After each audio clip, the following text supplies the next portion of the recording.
هذيل طيور الزرع حلت على البلكونة.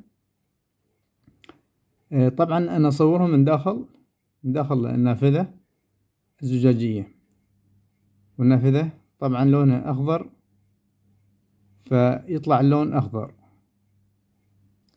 هذا الطير الزرع كانوا الأولين أبانا وأجدادنا يتفائلون لما يشوفون هذا الطير، لأن هذا الطير الزرع يعني يبشرهم بموسم الأمطار، موسم الزرع، أو اعتدال الجو، فكانوا يفرحون يعني خلاص يبشرون.